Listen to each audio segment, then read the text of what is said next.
welcome to Resilient Retail. How are you doing today? I'm doing great. How are you? I'm good. Thank you so much for coming on the show. I just want to jump right in today. Can you tell the audience a little bit about Mack Weldon, how it was founded, and kind of what inspired you to enter what I think can only be described as a very, very saturated market? Yes. Thanks for having me. Brian Berger. I'm the founder and CEO of Mack Weldon. Our mission is to reinvent men's basics. And to us, that really is about three things. First, it's really rooted in product innovation and really making a significant investment in fabrics, in design, so that we're able to deliver the customer a truly unique experience. The second is being digitally native, or digital first, I should say. That is, the traditional way of shopping for underwear and socks is really painful. You have to go to a department store. There's lots of over assortment. The product landscape's always changing. These are things that you need, and when you shop for them, you want to know that you can find what you got the last time, and that you're able to reorder and replenish, in the most convenient way. And then the third piece is really being direct to consumer. And that is significant for a whole bunch of reasons, but primarily because there's a lot of data and a lot of insights consumers have around this category.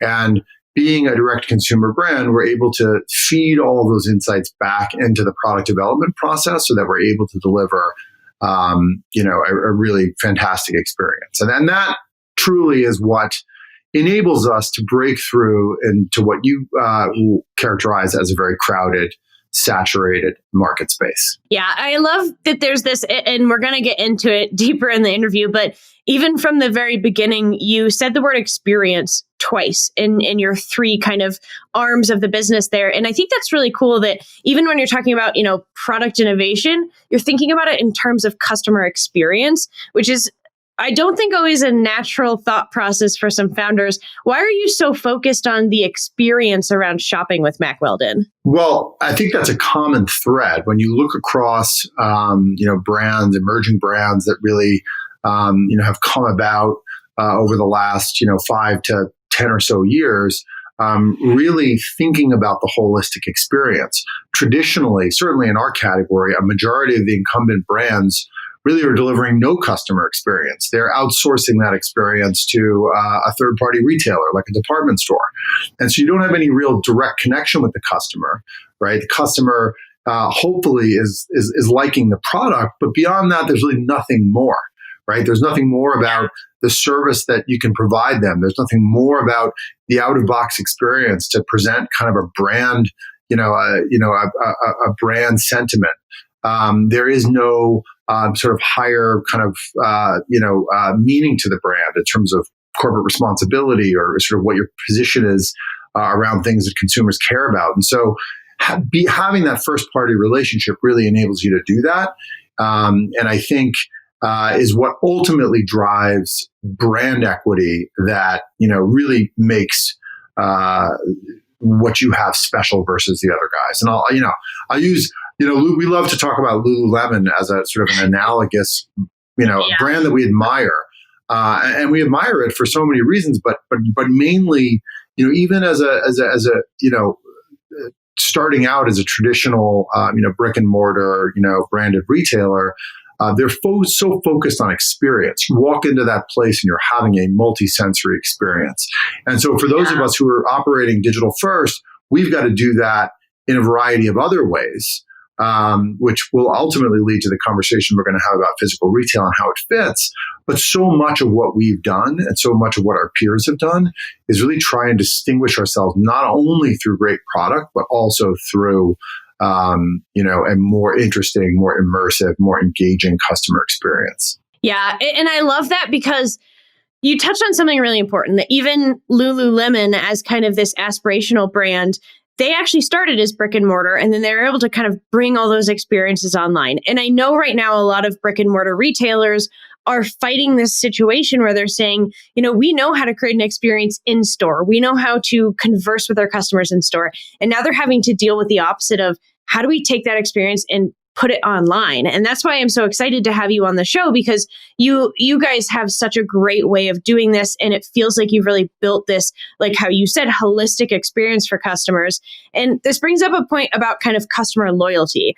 Most brands in this category, like you said, are just kind of, they're in Target, they're in Walmart, they're in a department store. They're not really focused on loyalty.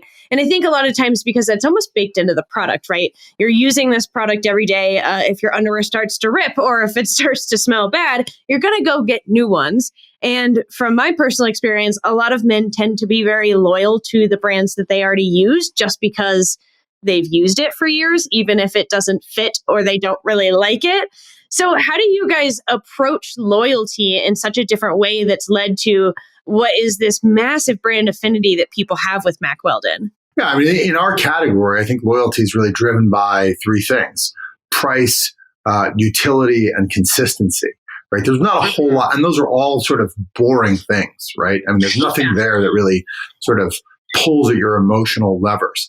And one of the things that we've done is, without really doing what the other incumbents have done with respect to like exploiting sexual innuendo and other things to sort of sell product, we've created a sense of delight, and sort of beauty and design, and technology in our product that in and of itself gets customers excited and loyal, and helps them think about the products that we sell beyond just these three notions of utility, consistency, and price. We want to deliver those things, but we don't want that to be the motivator for why consumers buy our products. And so that's just one sort of aspect. The other is that we encourage loyalty in a sense that we have a loyalty program that we designed in-house that is really oriented towards getting customers to engage more deeply with us and rewarding them for it. And that reward is not entirely economic, right? I mean, loyalty programs are typically, spend this much, get this much. And there's certainly a component of that to our program, but there's other things that you get as part of this. We bring you behind the curtain a bit. We incorporate you into wear testing. We send you surprise, items throughout the year.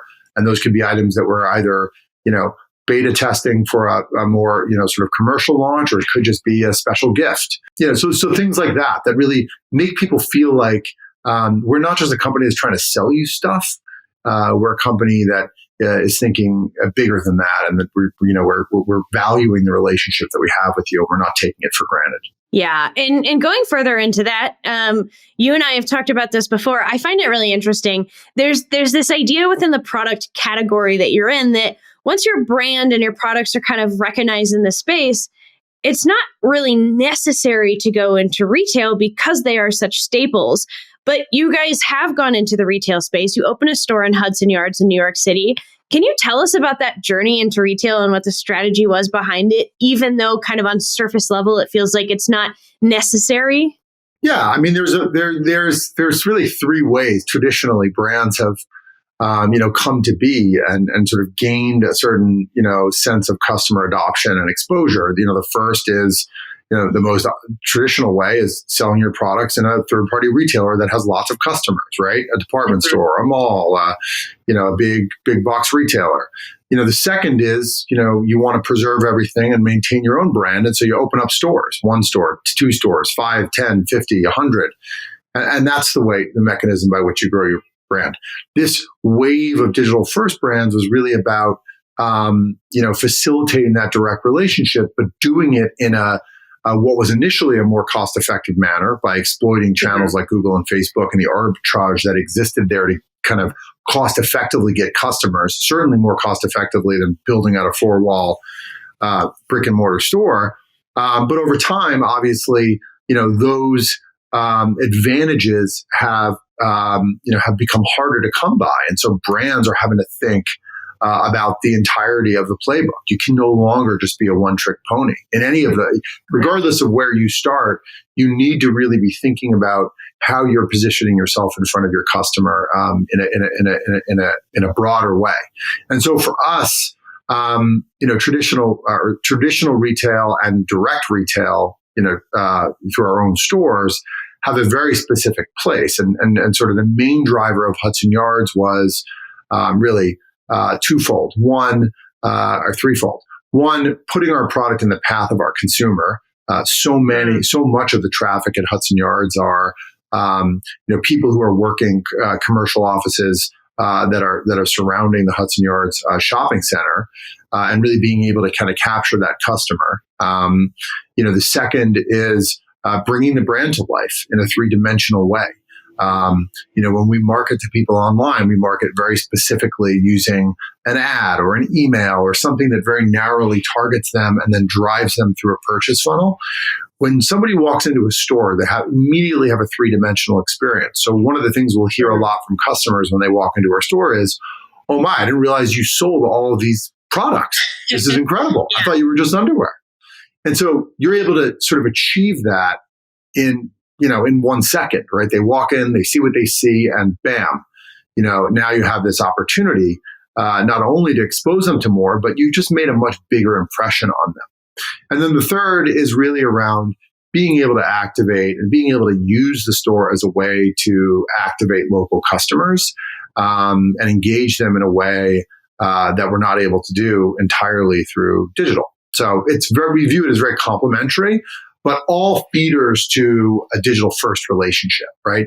If you come into the store, we want the store to be a tool that we use to engage new customers and to engage, existing customers. But I mean, ultimately for us, it's really all about, maintaining and preserving and driving the digital relationship.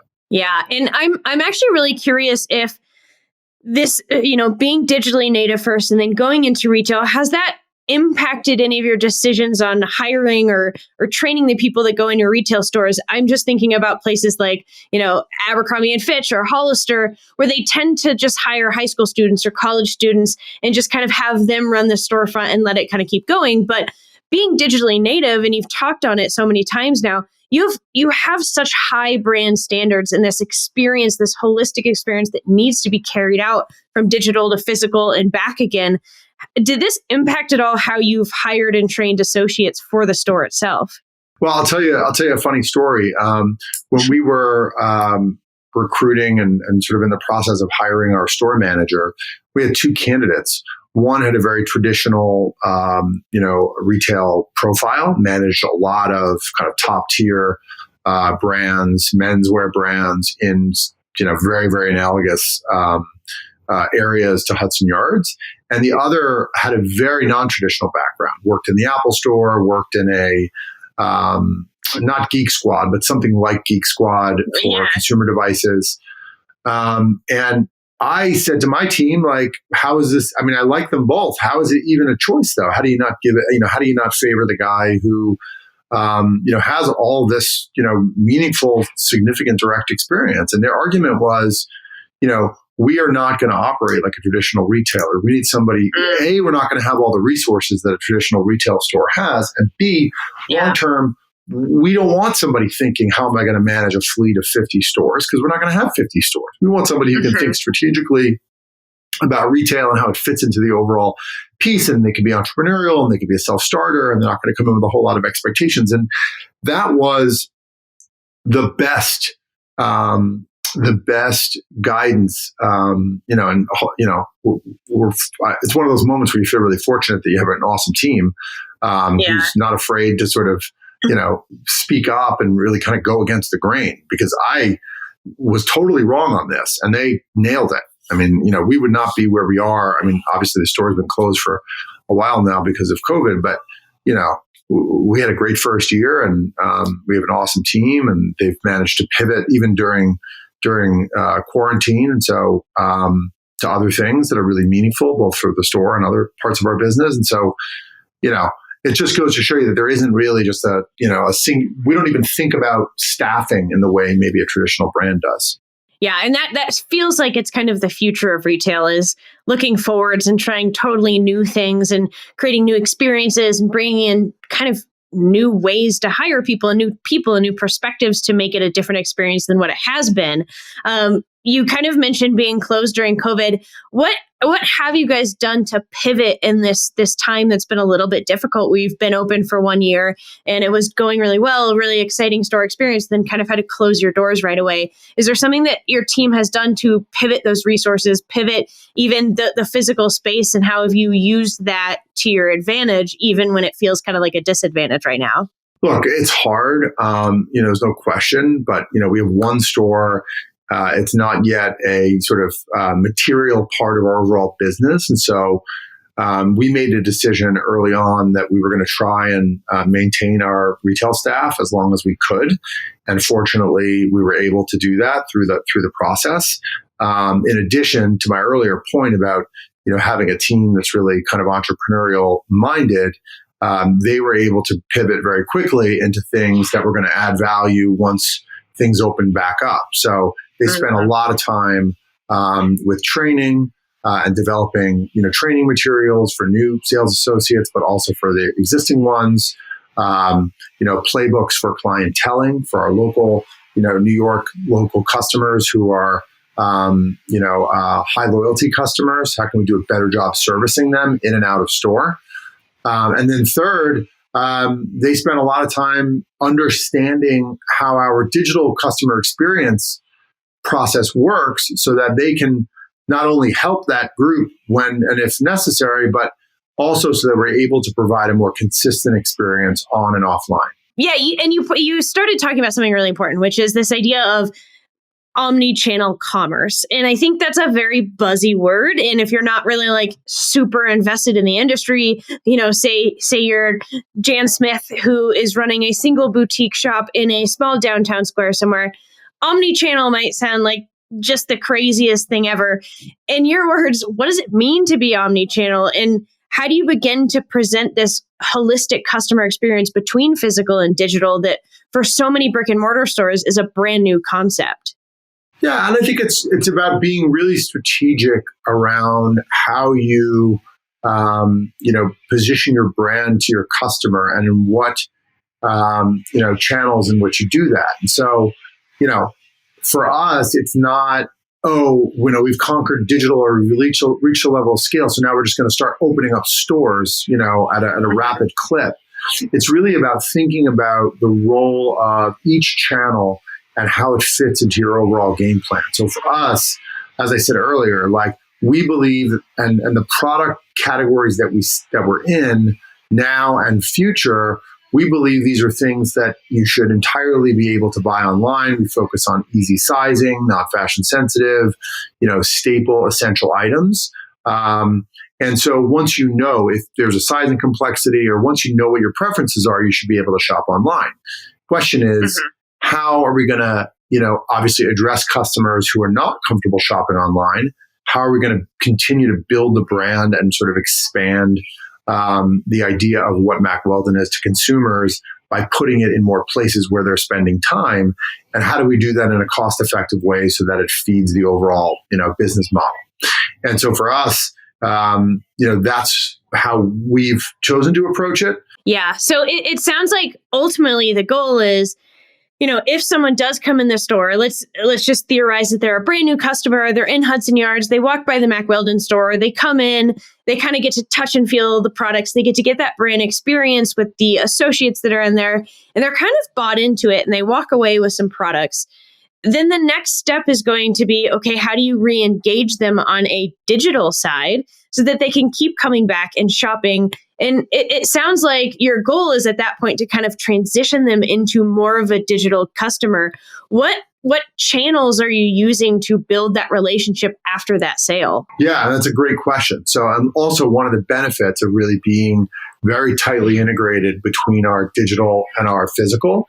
So if you're a new customer, we're effectively setting up an account for you, unless for some reason you opt out of that. And so with that, we have the ability to communicate with you.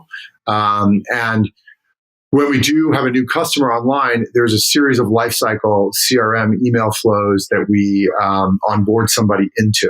How'd your experience go? Did you have any issues? Reminding people what the process is, if they need to contact customer service, things like that to just kind of facilitate that start of the relationship. And so the experience that a new customer in store has is no different than a experience a new customer online would have. And similarly, if you're a customer, if you're an existing customer and you come in and you're a Mack Weldon, Weldon Blue, which is the name of our loyalty program. If you're a Weldon Blue level 2 customer, which is our highest tier of loyalty right now, the store associate recognizes that, and you're able to get whatever benefits are associated with that applied at the store level. And then whatever purchases you make, contribute to your, loyalty qualification for that year. Yeah. And just that last little piece that you're talking about, you walk into the store, you're already a loyal customer, you're part of the loyalty program, and you walk in and an associate already kind of knows that as you're checking out, and they're giving you benefits because you're already loyal. To me, that just feels like it's such a relationship builder, because now you feel like I am so part of the brand that they know that I am that involved with the brand, and being able to kind of cross that over 2 different channels, digital and physical, feels like a really massive point of creating that really good brand experience on a very holistic level. So I'm curious kind of what aspects of the digital side of commerce translated really well into retail, and then vice versa, which ones didn't transition really well into the retail space, or did you kind of test and fail, or did you just kind of write off as you're going into retail because it didn't feel like a good fit for the physical purchasing environment? Well, I'll give you like one example that really cut both ways for us. I mean, one of the really nice things about digital is that, you're looking at first party data, and it really helps inform your merchandising around what customers are buying. And that could be, what products are they buying? And then within products, what colors and sizes. And so it really helps from an optimization of your merchandising standpoint. And so I think our initial approach was to lay the store out in a way that mirrored how consumers were shopping online. And I think what we learned pretty quickly was that was important, but there were other things that were happening in the store that were not necessarily happening online. So, for example, a lot of our more kind of sportswear-oriented product, like outerwear and some pullovers and sweatshirts and things that we sell online, but there was a high degree of demand for these products in store. And so that was something that we learned just by virtue of watching the customer behavior over the course of months to say, all right, these are products that customers are gravitating towards. These are, high average unit retail products. And these are products that we want to have merchandise there. And so how are we going to reconfigure the store to accommodate these kinds of products, but also complement the products that people typically know us for, which is mainly around the core underwear products and things of that nature. Yeah. So it was a bit of a learning process there, but I wouldn't say it didn't work. It was more just sort of like an optimization, just based upon how offline consumers were shopping. Yeah, and actually something that we've heard a lot on the retail side is a lot of brick and mortar retailers actually kind of lamenting about this forced pivot into e-commerce. We've even heard from local retailers that, once things go back to quote unquote normal, they don't want to be collecting emails. They don't want to do the digital side of things. But this is something that I'm sure you and I both agree on. I don't think there will ever now be a normal where omnichannel isn't a necessity for everybody. So if you were to be sitting down with one of these brick and mortar owners who is stressed and doesn't like that they're having to go into this, there's actually so much power in having both channels. And like you're saying, all this data that you can get from your customers that you can't get just from one single channel. So what advice would you give to these brick and mortar merchants who are kind of overwhelmed by it and who aren't quite sold on the idea that omnichannel is the right move? Well, I think they'll be sold on it after the holidays this year. Yeah. So if they're not sold on it yet, they'll definitely be sold on it then. What I would say is don't treat it as an appendage of your core business. Treat it as a real kind of growth and opportunity driver. This is not something that you can task your traditional, retail and marketing and digital team with. You should understand what are some of the unique characteristics of the employees that typically, are attracted to a company like ours, and really try and build and incentivize a team in the context of a larger company to build out something similar. Yeah, and actually something really interesting about this that I think a lot of, the store owner that has 1 to 5 brick and mortar stores in a single city, it seems on the surface like a lot of them are feeling like they're at a disadvantage because they're just now entering e-commerce. But I think I could almost argue the opposite way, that they have an advantage where going from brick and mortar into e-commerce as a smaller merchant, you have this really close relationship already, and you can just kind of recreate those experiences online and come off a lot more authentic and real because you are, versus being a massive entity that can't really hone in on that. I think that's true, but I can't overstate the complexity of building, growing, driving a digital first brand. I mean, the data infrastructure, the analytics, the ability to enter into digital marketing and really be able to deploy marketing spend and really understand the ROI of that spend in relatively real time so that you can continue to scale that up. Knowing how to optimize, having the design resources to constantly be iterating and churning out new creative types. There's a lot there. And so to do it, to just kind of, with sort of a more, organic, slow growth mindset, sure. But if you're really looking to drive, a business and really build something at scale, I do think that there's a level of complexity and expertise that is very, very different from even operating a meaningful network of brick and mortar retail stores. Yeah. So I want to read a line that you actually wrote and kind of have you discuss it, because I thought it was a really beautiful line, and I think it makes a lot of sense and kind of encompasses everything that we've talked about. So you wrote in an article that I had read, quote, "Direct-to-consumer brands were born of ingenuity and tenacity. The pandemic is once again demanding that of the marketplace as we determine new ways to meet the needs of our customers. The most nimble of us will author the new rules together as we enter this next phase of direct-to-consumer business." So, Brian, can you explain what you mean by the most nimble of us will author the new rules together? And what do you think those new rules of business look like? Well, I think being nimble and being tenacious is a consistent characteristic of emerging, high growth digital first brands. And the D2C thing, we joke around about it all the time. It's nomenclature that people come to associate with brands like Warby Parker and Bonobos and some of the early players, and now all of us. But to your point, it's not. It doesn't really. It's too general, right? Because there's been D2C brands since the beginning of time. So it's really about digital first and sort of driving the business initially through that digital channel. And I think that quote and what I think our whole life is about being nimble, and so that applies to everything that we do. So early days, you were able to rely upon Google and Facebook to build your business to a point.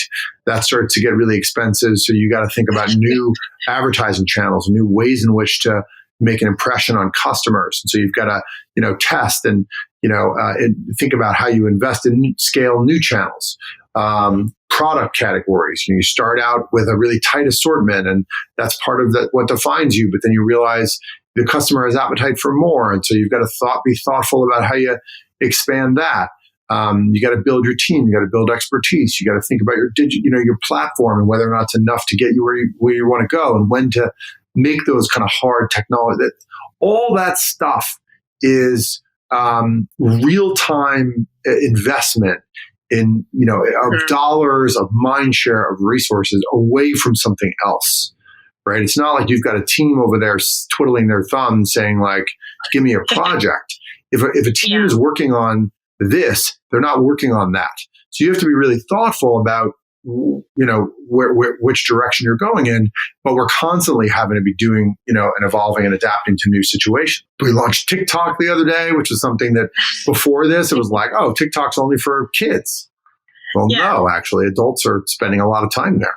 So, it's becoming a very significant player in social media. And so, how do we take advantage of that to help drive our business in a way that, gives us a competitive advantage? So those are all just like things that we're having to do. And I guess what I would say is our orientation is to always be looking for that next new thing versus, trying to be super complacent about any one thing. Yeah. Our first episode of the season is with Harley Finkelstein of Shopify. And he brings up this concept of being resistant versus resilient. And I think you talking about TikTok is such a good example of this.